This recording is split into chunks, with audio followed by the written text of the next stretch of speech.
Here's what's making news at midday. The new location the Dane County Airport is expanding its nonstop services to. And the Badgers play in the Final Four tonight. We're live in Kansas City with what the players are saying ahead of tonight's match. You're watching News 3 Now at noon. Hello, everybody. Thank you for joining us on this dreary Thursday. Josh Spreiter is off for the rest of the week. We're tracking alert day conditions today. Some schools are actually ending classes early due to the weather, and you can find a list of all of those schools on channel3000.com. But let's head over to the Weather Center. It is a couch potato, throw something in the crock pot day. And that's going to be the end of our snow. And you have a little special guest we're going to meet a little later. Oh, it's Thursday, Susan, and folks at home, which means I'm going to be hanging out with these two little puppies. There's two. This is Rydell. Her brother is being probably loved by a bunch of other staff members. So I'll try to do weather with both. We'll see. They're just small enough, about 7 weeks old. And I'm going to have to be serious with Miss Rydell because we do have an alert day going on right now. We have plenty of rain, Miss Rydell, and folks at home on Radar 3000. If you stepped outside or looked outside, you've seen it. It's this cold rain as temperatures are just lingering in those 30s and 40s. We'll take it into southwestern parts of Dane County around Belleville, Perry, into Monticello there in Greene County. That's where we're finding the heaviest rain right now, stretching all the way back up through Perry into Mount Horeb on western parts of Dane County into Black Earth. This is going to be the rain part of this system. I'm going to zoom out just to show you the size of this, and I'll loop it because where that center of low pressure is kind of moving between La Crosse right now and Minneapolis.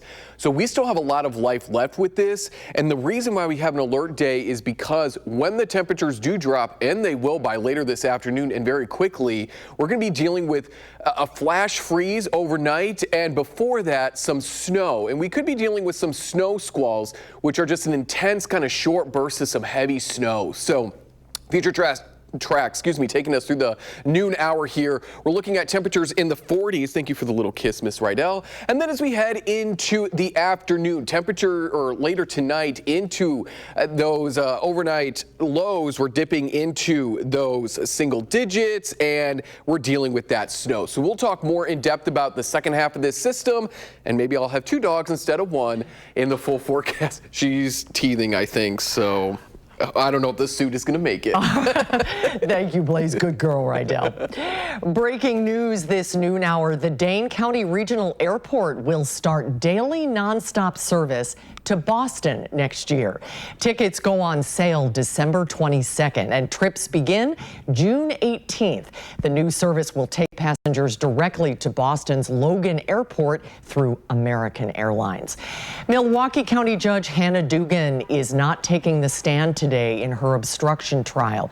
Her attorneys presenting less than an hour's worth of witnesses in her defense. That comes after days of work by prosecutors who have tried to show Judge Dugan intentionally interfered with federal immigration officers to arrest an immigrant who had a case before Dugan. Late Wednesday, Dugan's lawyers asked the judge to find Dugan not guilty without asking jurors to deliberate. The judge did not immediately rule. We will continue to provide updates on this case as we get them. Around the world, many people are reeling after over a dozen people were killed in an anti-Semitic attack in Sydney, Australia. And those worries heightened here in Madison after a man entered a UW Jewish organization building on campus and gestured as if he had a gun on Monday. Police arrested the man, who they say was wearing a bulletproof vest and carrying a Palestinian flag. In light of these incidents, Chabad Madison is taking extra safety precautions. We do have a new budget line item for security. That's part of what it is. You know, it's gonna cost us, but we got to be safe, and people have to feel safe and secure. The Wisconsin Security Network says it has seen a rise in reported anti-Semitic incidents for the 8th year in a row. If you live in Madison or Fitchburg, you are not alone when it comes to your increasing property bill. Tax levies across all school districts combined rose to more than $6 billion on the December bills. Data from all 421 Wisconsin school districts shows Madison's property tax hike alone accounted for 17% of the state's total increase, making it the single biggest increase in 30 years. So what does this mean for those who rent their property? Tyler Burns with the Wisconsin Policy Forum says it depends on several factors. You know, in some markets, a lot of that tax can get passed on to the renters. They don't necessarily have a lot of choices. Other markets, a little more sensitive to price, not so much of that will get passed on to the renter. Experts say it's true that a portion of property taxes get passed on to those paying rent, but unlike property taxes, you cannot raise the rent mid-lease. The MIT Center for Real Estate says when property taxes go up, rents go up to absorb 80 to 90% of the change that landlords have to pay. Well, it is a very big day in the sports world today. Badger volleyball plays top-seeded Kentucky tonight at 8 o'clock. And our Nash Dara made the long road trip to Kansas City. He joins us live this noon outside the T-Mobile Arena. Nash? Hey, Susan. In today's college landscape, becoming a cohesive team is no longer a simple task. Wisconsin women's volleyball head coach Kelly Sheffield replaced an entire starting rotation from just last season. The days of growing old together as a team over the course of 4 years are gone. It is a new group each season, which is why Wisconsin volleyball is very intentional about their team's togetherness. A tough conversation that forged their path to the Final Four. You know, I told our team one of our first team meetings, I said, y'all don't know each other. And they were offended. They were genuinely offended by that and upset about that. And I said, you don't. You guys spend time together, but you don't know each other. You know, it's different having trust on the court of knowing who's going to show up, when things get tight, who's got what seams. Communication and, who's fearless, who's going to run, all those things. You just have to go through that. Tonight, we will see just how battled together the Badgers really are. I will still be out here in Kansas City checking out a few of the pregame festivities and giving live coverage up until game time at 8 p.m. tonight. And then once the match concludes, I will give my immediate reaction, maybe around the 10 o'clock area. But until then, at the T-Mobile Center in Kansas City, I'm Nash Dara with News 3 Sports. Good work, Nash. Thank you so much. Good luck to the Badgers. Looks like a pretty nice day in Kansas City. When we come back, a look at whether Americans are buying the president's positive take on the state of the U.S. economy and the menu item that Taco Bell is bringing back for a limited time. You're watching News 3 Now at noon. Moving forward.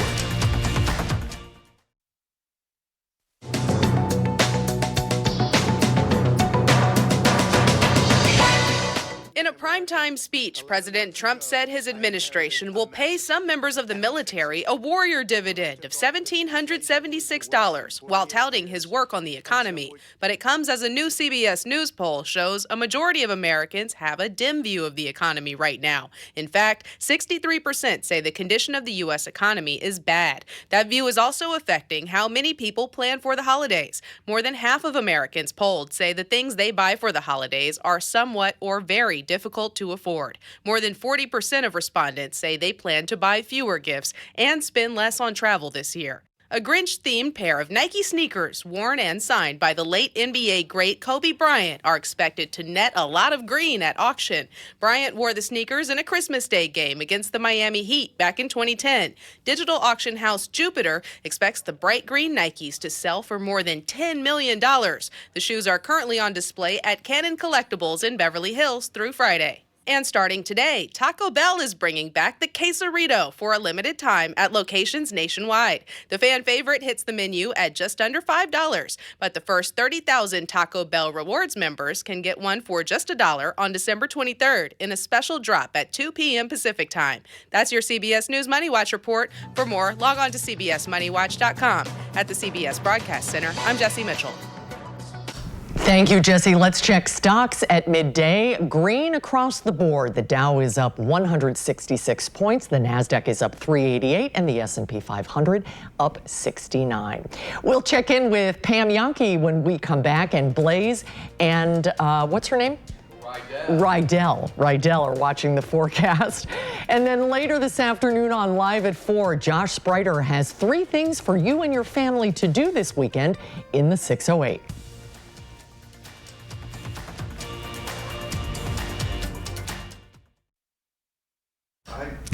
Let's check in now with Pam Yankee for the Midwest Farm Report. What's going on in the ag world today, Pam? Always busy over there. Well, right now we're watching the weather like everybody else. Yeah. But otherwise, Susie Q, one of the items I want to discuss today is what's happening in Washington, D.C. Today, the full House is scheduled to take up discussion about removing the gray wolf from the endangered species list yet again. This time around, if it happens, it would not be up for judicial review. What I did is I wanted to do a deeper dive into what we don't know about wolves in Wisconsin. Randy Johnson, large carnivore specialist with the Wisconsin DNR, kind enough to enlighten me. The average number of wolf that he's estimating in Wisconsin right now, 1,000 to 1,200.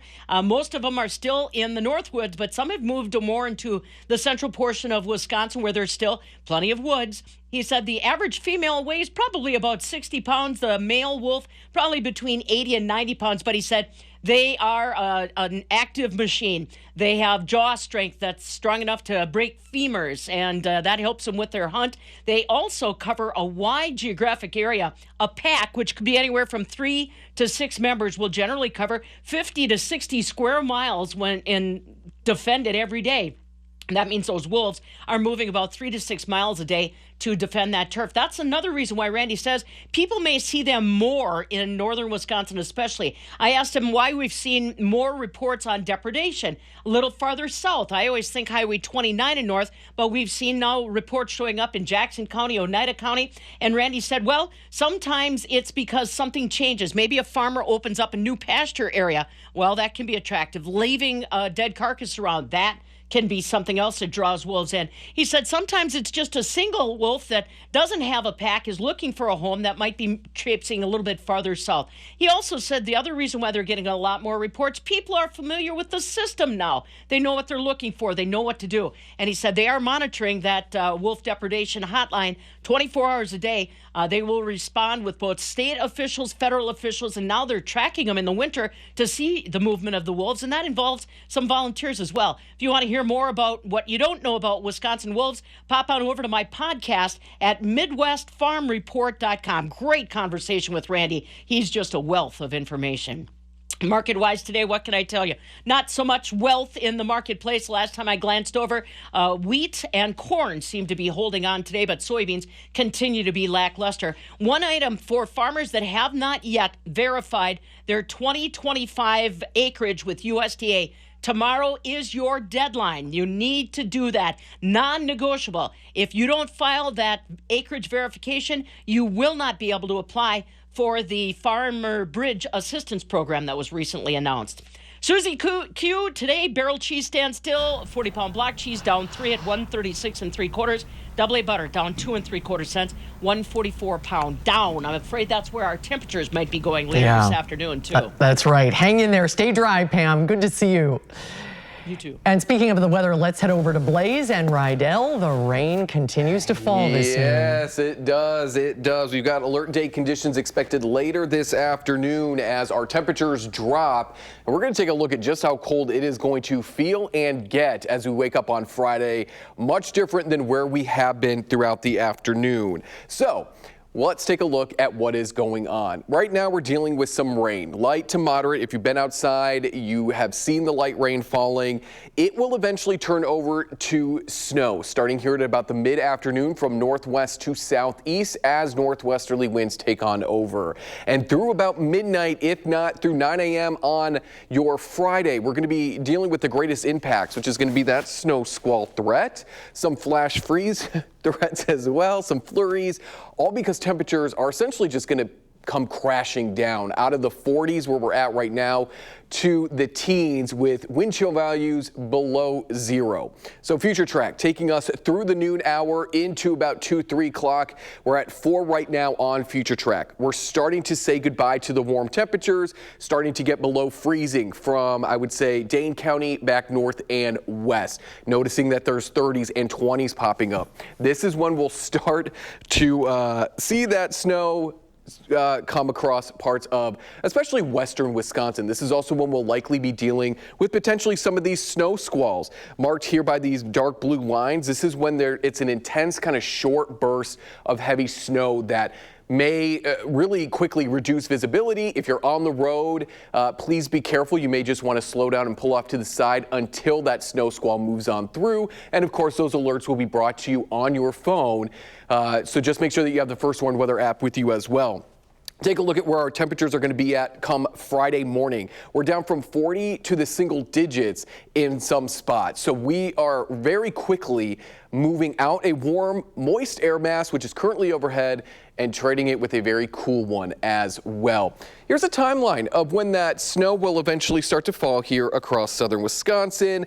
Further to the west, it's going to happen obviously a little bit sooner. We're looking at about 5 to 7 across the Madison area. Further to the east, about no sooner than 6 through about 8 is when that snow is going to be moving on through. And again, some of those could be squalls. In terms of total snow, though, thank you for the kisses, Miss Rydell. It's not going to be a lot, probably less than an inch or a trace at best. We've been certainly very warm, and we haven't been cool enough to get a whole lot of snow to develop. Take a look at those wind chills as we are waking up on Friday. 18 to 20 degrees below 0 in some spots. Most of us anywhere between 15 to 20 degrees below 0. This is going to freeze any of the remaining moisture on the ground. Slick spots likely going to be possible as we go into your Friday morning commute. So keep that in mind. Tune in with Savannah tomorrow morning. You can always head on over to our website in the weather section and get the latest on road conditions as well. There was a look at your 7 to 10 day forecast. The snow is going to be wrapping up here as we go into Friday. Certainly cooler. Back to the 30s over the weekend briefly before we're back into the 20s with a little bit of snow there on Monday. Based on temperatures, we may slip out a few flurries Christmas Eve and Christmas, but in terms of heavy snow, that's just not in the cards in the days leading up to when Santa comes to town. It's getting closer every day. Yes. Oh, good job, Blaze. I don't know if you could see Rydell's little tail was just going the entire time. She's so happy. Yeah, she is. And when we come back, we'll introduce you to her brother. We have 2 pets of the week from the Dane County Humane Society. That's when we come back. Look right there. Not yet. It is time to meet our pets of the week from the Dane County Humane Society. Amy Good is here with us. Hi, Amy. Good to see you. Now, we met beautiful Rydell. She wants to be next to her brother. And who do I have? You have Rocky, her Hi, brother. Rocky. He's a little bit bigger than she is. Hi. And tell us about these puppies. Yeah. How old are they and what breed are they? Yeah, so we believe they're Great Pyrenees mixes. Oh, so they're going to be big. They could be, definitely, because they're right around 5 pounds right now. So Great Pyrenees get pretty big. They're only 7 weeks old, so they are really just babies. So they could get a lot bigger. And they're all available for adoption. They are.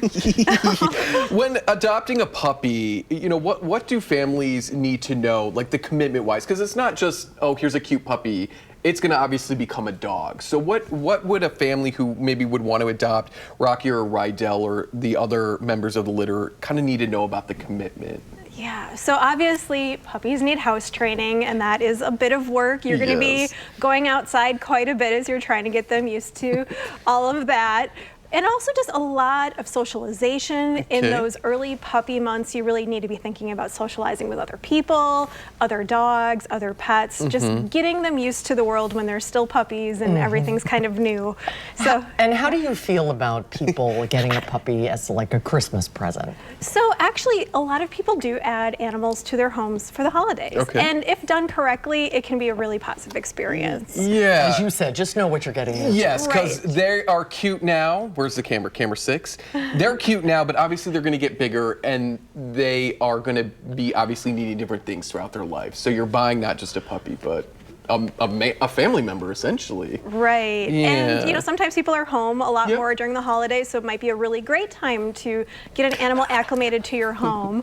And, you know, just kind of think about your schedule with your travel, and if you're having a lot of guests over, maybe wait until after that. Yeah. But if you're thinking of you know, bringing home a new family member, we'd love to see people come out to the shelter to do that. Yes. And I hear last week slam poetry. Yes. Got adopted. That is great. I love it. I love every other, you know, after the Thursday that they're on air announcing that they found a home. It truly brings me so much joy. And obviously, there are so many other animals at the Dane County Humane Society that are looking for their forever homes, and it would truly make me so happy if they all found one. So head on over to their Facebook page, their website, Twitter, Instagram, and find all the animals that want to find their forever homes. Quickly here before we head on off and play with the puppies. It's going to be a rainy day, turning snowy, alert day conditions. We will have the latest starting at 4 o'clock this afternoon, and maybe these two will stay with us. Merry Christmas, Amy. Good to see you. Have a good day, everybody. Hope to see you back here for Live.